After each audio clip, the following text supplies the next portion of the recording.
Sports Office has a basketball flavor to it, and we're talking about women's basketball, which brings us to Yvonne Sanchez, Lobo women's head basketball coach, and of course on her side is a guy who's always here. Hey.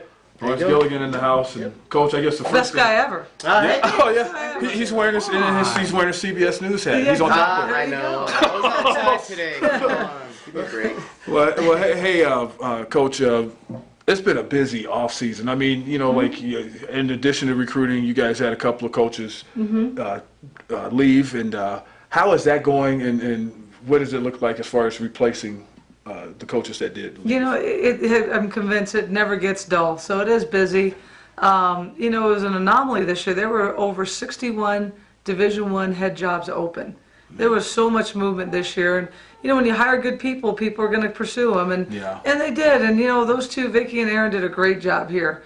But the hiring's going really well. Everything should be set up for someone to come in next week. So hopefully there'll be an announcement with that soon, hopefully Tuesday or Wednesday. And then, you know, Aaron's last day was just this past Wednesday. So, you know, I'm going to take my time with it because I'm going to have two really strong people in. And, you know, it's relatively slow right now, except for recruiting, and that's going really well. So, you know, we'll take our time with the hires. The kids are off on a break. You know, they won't be back till June for summer school. So it's a nice time right now. You sound like you might have two people already in mind. Are you really ready to tip your hand a little bit, or you know, or at all? If not, you know, the university would kill me. One's pretty much done, you know, and he'll get in next week. So that's a good thing. I just have to, basically before we release it, they have to sign the paperwork and all that good stuff. You know, for that last spot, I actually did have somebody in yesterday, left this morning. You know, very good person, very good coach, everything. But you know, if that one doesn't pan out, then I'm going to take my time on it. Right. What do you look for? You know, I mean, it's got to be such a rat race now. Like you said, all this movement within the NCAA. What's the criteria, or is it just like, hey, I'm going to call someone and, you know, it's all about the trust factor and all that kinds of things? You know, it is. And when I first got the job and hiring Anthony, Aaron, and Vicki was tremendous hires. You know, they worked hard. They did a great job.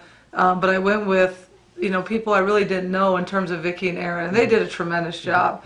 But I think the second time around, you kind of go back to the people you do know a little bit. You know that you can work alongside them, and you know how hard they work and how good they are, not only on the court but in recruiting. And that's basically where I'm at right now. So the one person, him and I go back about 20 years, and I mean, he's just absolutely tremendous.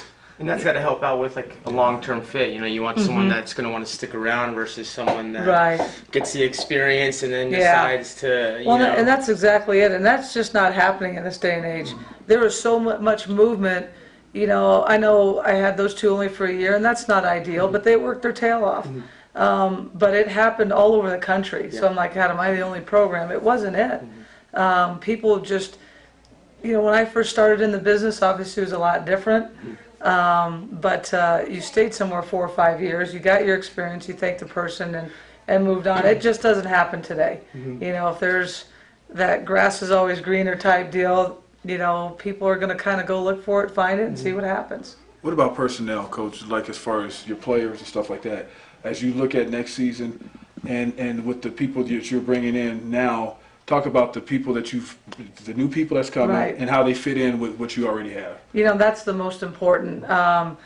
We signed 3 early, and Khadijah Shumpert, who is North Suburban Player of the Year in Minnesota. She will be a tremendous inside person. She's only about 6'6", but she's a true 5. Just the ability to score inside. And against great competition. She plays for a well-known club program, the North Tartan, with Amy Bagan came from. They have a lot of Big Ten players that get out of there, and we're fortunate enough to get Khadijah. So I anticipate her playing right away. Jordan Peacock, who plays for Team Concept, which is one of the best club teams right now on the West Coast. They've got about 4 or 5 kids at Tennessee, Duke, North Carolina, all those are recruiting. You know, Jordan's played alongside of those and played against really good competition from Southridge High School as well. She's 6'3", but it's interesting with Jordan because she's more of a 3'4". She can play a wing because she shoots the ball very well. Oh, wow, that's She good. also can play that 4 position.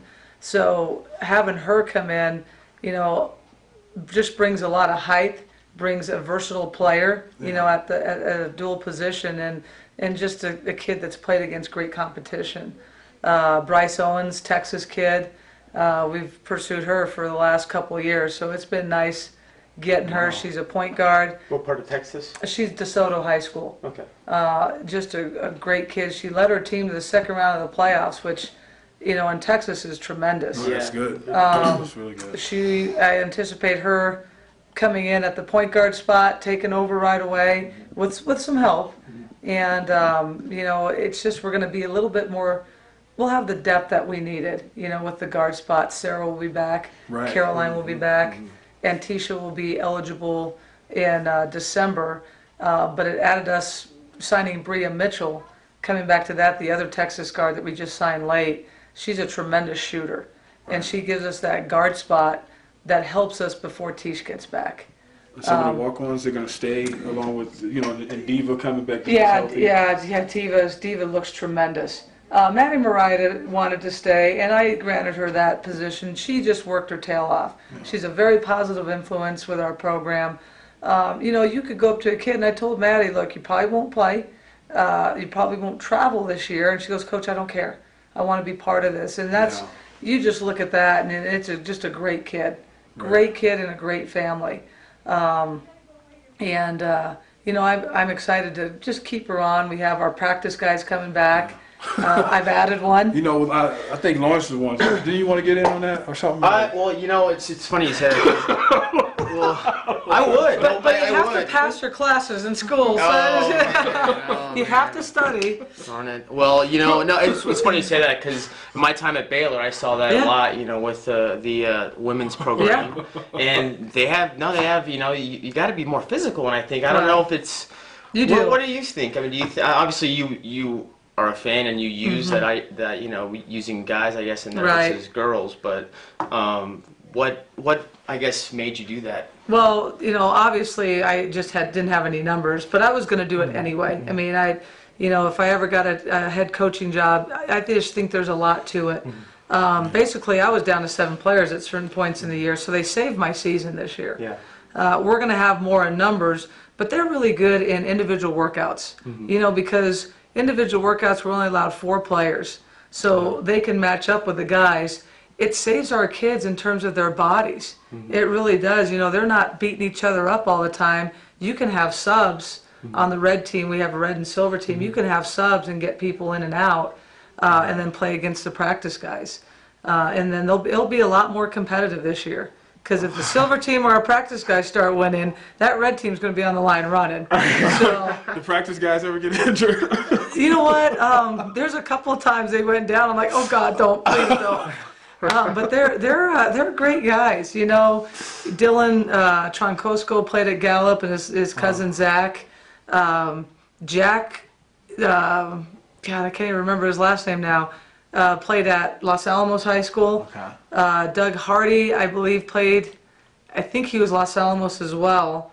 And then Jarrell Johnson played at Rio Rancho High School. So they're all ex-players, and it's funny having my brother as a boys coach. He's like, hey, I think I got some practice guys for you now. So, and you know, Roy shuffling players. Well, you want players who know what they're doing. It's not about them working on their game. There was a couple of guys last year that wanted, and I said, you know, and I asked them, well, why do you want to be a practice player? Well, coach, I need to work on my shot and my game. I'm like, next. You know, and these 5 guys that have come in, and I'm adding a freshman, they're like, coach, we want to help the team. We want to get out there. Cool. You know, there's certain rules. No breakaway, let them go breakaway layups. No blocking shots. It's just straight up. I mean, there's different rules that I have for the guys, and they're really good. It's not about them. They just, you know, when we're on the road, they text me all the time. How do we do, coach? You know, how's the team doing? I mean, at the Mountain West tournament, they are really vested in it, and it's neat to have that. Wow. Really well, how about the loss of like Porsche Torrance? You know, what she had her heart on her sleeve sometimes. You know, and rebounding, block shots, you name it. You know, trying to plug in and fill her. I guess It's funny because with Porsche, you know, her entire career here, she's kind of been that backup person. Yeah. And it's kind of been, and I can remember we talked about this, her freshman year, we're playing San Diego State Mountain West Conference Championship. Coach Flanagan puts her in. She gets a key rebound, makes a couple of key free throws, and we beat San Diego State. This is her freshman year. She didn't get much playing time at all. Right. And throughout her career, you know, she got in there, but it was just different. When we came in this year, I'm like, you know, Porsche, you know, number one, I'm making you a captain. Number two, you have to be a go-to player. And it was something that she wasn't used to early. And boy, when she embraced that role, it was you could see it happen. It was, and you saw it before your eyes, and that's why you coach. You coach to watch players do that. Caroline Durbin was another one. She got a little bit of playing time, not as much quite as last year, but it wasn't. She was never that go-to player. And you know, she stepped in, and Caroline, we're going to run a lot of stuff for you. You've got to be that go-to player, and boy, did she embrace that too. Right. And it was, again, when you watch these kids grow up before your eyes, that's why you coach, and it's just neat to see. You know, the conference is going to be different this year. And Yeah. What is that going to be like playing like the, you know, like Nevada, the different Fresno teams? Yeah, State. you know, you guys used to, some of the rivals are gone away. You remember the Utah rivalry and all that stuff, and BYU and that's all. It's hard not having those anymore. You know, I've talked to Jeff, I've talked to Anthony at Utah, and you know, we're going to try to play those teams again. You know, because it was such a rival, and I think our fans would love that. Oh yeah, you guys can try to get them on the schedule. I think so. I mean, I think it'd be good. Plus the RPI goes up. You know, you got, you know, Big 12 teams, and you know, BYU in the West Coast Conference, I think since they've joined, that was, I think, only the first or second time in I don't know how many years 2 bids were out of the West Coast Conference. It was Gonzaga and BYU. But you go play some of those teams, your RPI builds up, you're familiar with them, it's a good rival for our fans, and I think it's important to play those schools. Yeah, I really do. We got Colorado next year at their place. Georgia's coming in this year for our Thanksgiving tournament. Oh wow, And that's good. yeah, I mean, we want to continue to play some of these schools. Oklahoma's still on the schedule? They're gone as of right now, but we're going to re-up. And actually, Eileen Roach from Stanford just emailed me. So it'll be Oklahoma or Stanford for the following year, getting home and home. Good. That's good. Yeah, I told Eileen I probably one more year and then we'll go out and play you guys again. But and they're incredible. And you know, you going back to the coaching search, one of the first people I picked up the phone is I called Tara.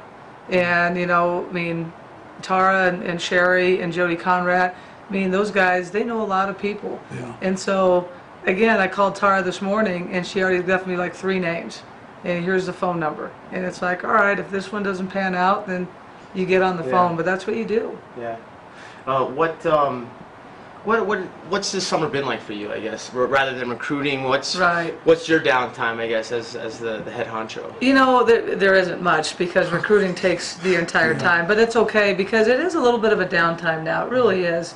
We're just working on getting summer schedules, making a lot of phone calls, obviously hiring, but you know, hiring's, I'm not saying it's easy, it's not, but you make a few phone calls, you go with what's comfortable. I know a lot of people, so you know, the hiring to me is not real stressful, and there's just a lot of good people out there.